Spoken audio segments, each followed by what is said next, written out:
Your Majesty. First, Netflix disrupted the way we watch television.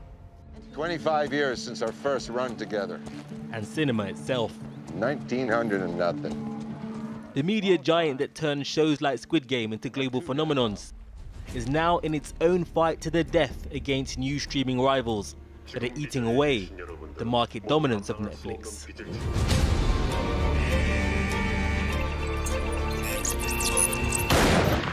During the pandemic, their number of subscribers and their share price rose dramatically.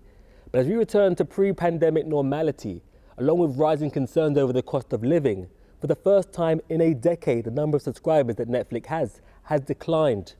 Now, the question the company is asking is, are you still watching? At present, 220 million subscribers worldwide still are. The company had expected to add 2.5 million customers. Instead, news Netflix had lost 200,000 in the first 3 months of this year shocked the market. Netflix also revealed that more than 100 million households are avoiding paying by sharing passwords. These are over 100 million households that already are choosing to view Netflix. They love the service. We just got to get paid, at some degree for them. So that's part of it. And then two, it's really, we got great competition. They've got some very good shows and films out. And what we got to do is take it up a notch. The company's missed targets have wiped $50 billion of its value, but net income and revenue are still up. Much of the market's woes are about the company's ability to grow. There are also questions over its model. At a time, it's been hailed as an example for publicly owned broadcasters. The competitive picture is very, very extreme at the moment. A lot of new players have entered the market. Apple TV+, Disney+, Discovery+. There is much more competition for eyes on the screen in the living room than there once were. The other factor, which is really coming into play, is inflation. We're certainly feeling this across the UK. Inflation hit a 30-year high. And of course, subscriptions like Netflix become part of that conversation. But the cost of living has not stopped new platforms from growing, and even old traditions have seen a resurgence. In East London, the Genesis is an independent cinema surviving in between the might of new streaming barons. When we were allowed to open again last May, we had queues out the door of people wanting to see a film. Our top 3 films that week were all available on Netflix, Amazon Prime, Apple TV. They're all available online, but people still wanted to come and see them in the cinema. Netflix has changed cinema, but cinema could be another force punching back alongside rival streamers.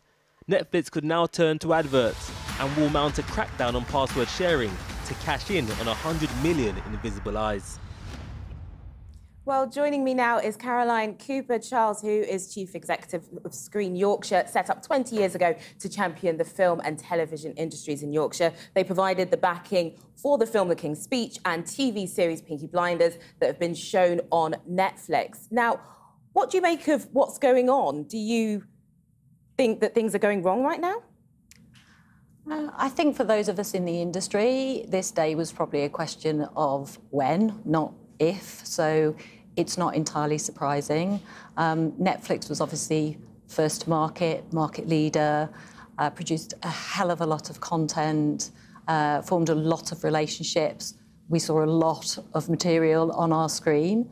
And now the playing field is being levelled. We have lots of new streamers, lots of new platforms, lots of new content that we can access.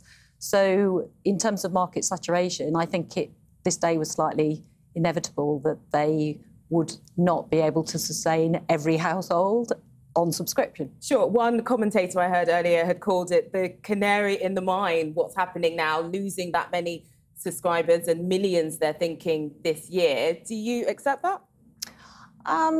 I'm sure they are going to, they are losing subscribers, that's undeniable, but whether that's a comment on the model being broken, I think that's a very different thing. I think there will always be a place for the subscription model. It's going to evolve. It's existed for a long time, as has obviously public sector broadcasting. I think that there's a space for both and an appetite for both, actually, amongst the audiences. In Simeon's piece there, we talked about quality content. You've got Bridgerton, some of that you facilitated here in Yorkshire, and that's seen as a standout success. But is Netflix making enough quality content that people want to go back for?